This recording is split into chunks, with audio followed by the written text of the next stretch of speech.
That's what we are announcing here today. A statewide requirement for in-person instruction for all of our children to add to a well-established list that currently includes 10 vaccinations and well-established rules and regulations that have been advanced by the legislature for decades, to add to that list the vaccination for COVID-19.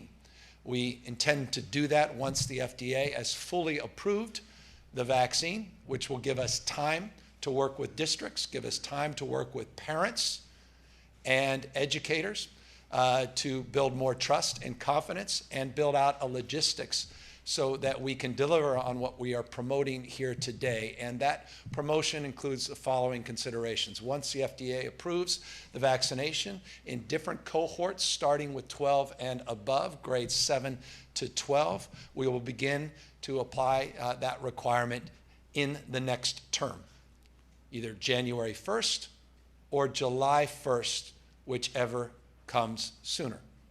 Concurrent with that, we also want to see all of our staff, paraprofessionals, not just teachers, bus drivers, custodial staff, and the like, the folks that really make the school system operational, also see them get vaccinated as well.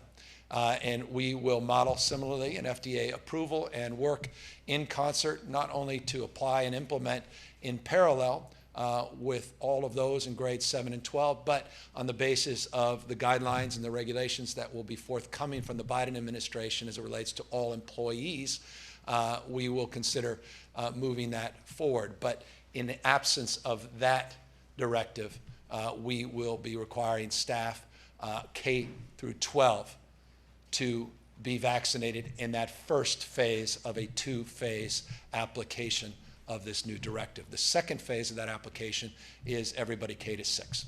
Again, that will be months away. Currently, we have in the state of California administered at least one dose to 63.5% of all of our young cohort ages 12 to 17. But we have to do more. Again, 84% of all eligible receive one dose, but for 12 to 17, we're not where we need to be. And so we hope this encourages folks to get vaccinated. We have no trepidation, no hesitancy in encouraging local districts to move forward more expeditiously. And you've seen that in a number of districts in the state of California that have moved forward more quickly with their own mandates and own timelines.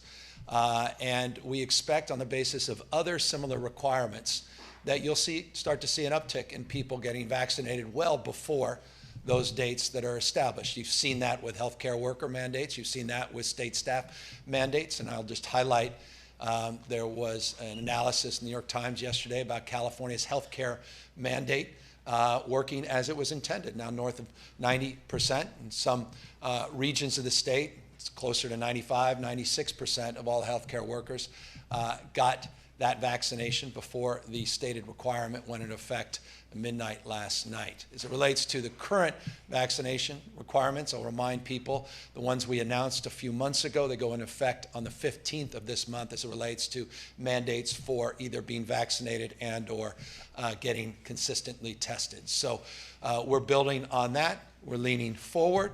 We're anticipating a future with the winter surge that has been the most challenging for this state and states like California in the past. We are mindful that we still have work to do. We are humbled by the challenge, but we want to get this thing done. We want to end this pandemic. We are all exhausted by it.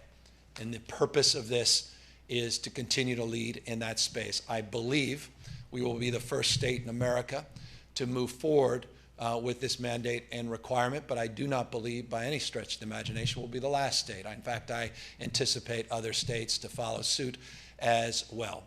None of this is easy, and I recognize there's still anxiety out there, and I'll close by answering a question that inevitably I'll be asked, and that is, are there exemptions? Yes, well-established exemptions for medical reasons, personal and or religious beliefs. Those are established in these guidelines as well, and so today we are directing the Department of Public Health, Dr. Galley is here, can answer questions, to move in this direction to establish, consistent with well-established legislative guidelines for vaccinations in our school system, to include this 11th vaccination for purposes of in-person instruction in the state of California.